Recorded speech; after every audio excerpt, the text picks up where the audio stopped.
Tahukah kamu bahwa di zaman kita pernah hidup seorang pemikir hebat yang mewarnai khazanah keislaman dalam fikih tahawulat? Siapakah beliau dan bagaimana kisah kehidupannya?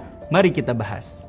Beliau adalah Al-Habib Abu Bakar Adni bin Ali Al-Masyhur. Beliau lahir pada 6 Rajab tahun 1366 Hijriah di kota Ahwar, Provinsi Abyan, sebuah kota di pesisir Yaman Selatan.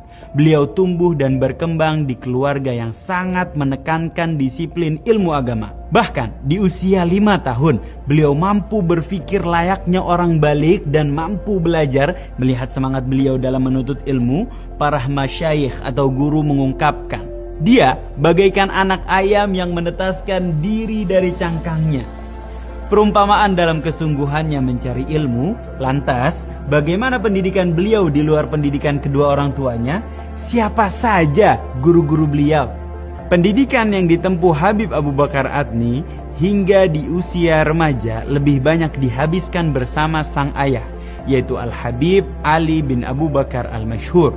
Beranjak remaja, Habib Abu Bakar mulai mengajar di madrasah milik ayahandanya di kota Aden. Akan tetapi setelah komunis berkuasa penuh di Yaman, kota Aden menjadi pusat pemerintahan komunis di Yaman. Salah satu kebijakan komunis Yaman kala itu adalah diwajibkannya seorang pengajar untuk memiliki ijazah formal.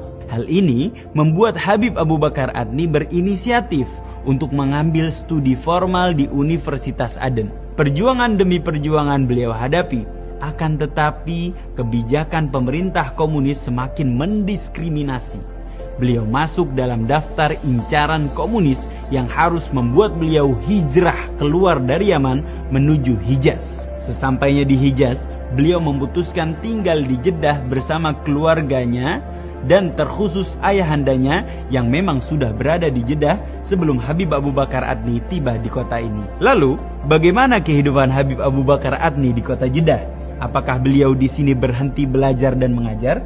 Sesampainya di Jeddah, beliau menyampaikan kepada ayahandanya bahwa beliau memiliki keinginan untuk melanjutkan studi di Universitas Al-Azhar Mesir. Akan tetapi ayahandanya memberikan syarat, Habib Abu Bakar bisa berangkat ke Al-Azhar jika sudah mendapatkan restu dari Habib Abdul Qadir bin Ahmad As-Segaf yang pada saat itu juga tinggal di Jeddah. Mendengar penjelasan dari Habib Abdul Qadir, hilanglah keinginan beliau untuk belajar di Al-Azhar. Selama belajar kepada Habib Abdul Qadir, tidak pernah beliau tidak mencatat dan selalu beliau rekam dengan menggunakan recorder. Dan hasil rekaman tersebut, Habib Abu Bakar mencapai 5.000 rekaman. Beliau belajar pada gurunya Habib Abdul Qadir As-Segaf selama 11 tahun. Dan karena kesungguhan dan ketekunannya, Habib Abu Bakar Adni mendapatkan rahasia dan kedudukan ruhaniyah yang dimiliki oleh Habib Abdul Qadir bin Ahmad sepeninggalan gurunya tersebut. Seperti apa perjuangan Habib Abu Bakar Adni? Apa saja metode dakwah yang beliau gunakan?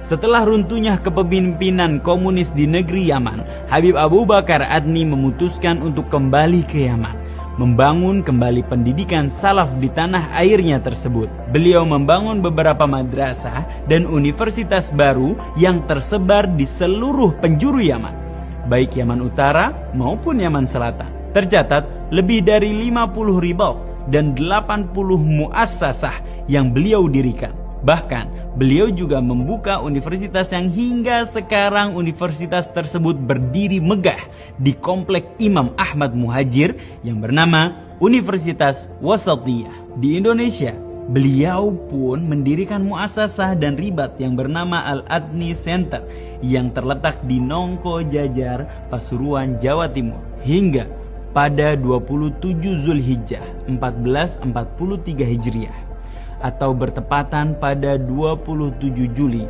2022 Masehi, beliau menghembuskan nafas terakhirnya di Yordania. Dan keesokan harinya, jenazah beliau diterbangkan ke kota Seyun untuk dikebumikan di kota Tarim, Hadramaut. Atas dedikasi yang tulus dan pencapaian beliau yang dirasakan banyak pihak, pusara beliau berada di antara Al-Imam Umar Muhdar dan Al-Imam Ali bin Abu Bakar As-Sakran. Karena ini hanya cuplikannya saja, untuk detailnya kamu bisa saksikan di YouTube Naboy TV agar kamu lebih tahu. Masih ada yang ingin kamu ketahui? Komen di bawah ya. Dan jika kamu merasa video ini bermanfaat, ayo dong share videonya.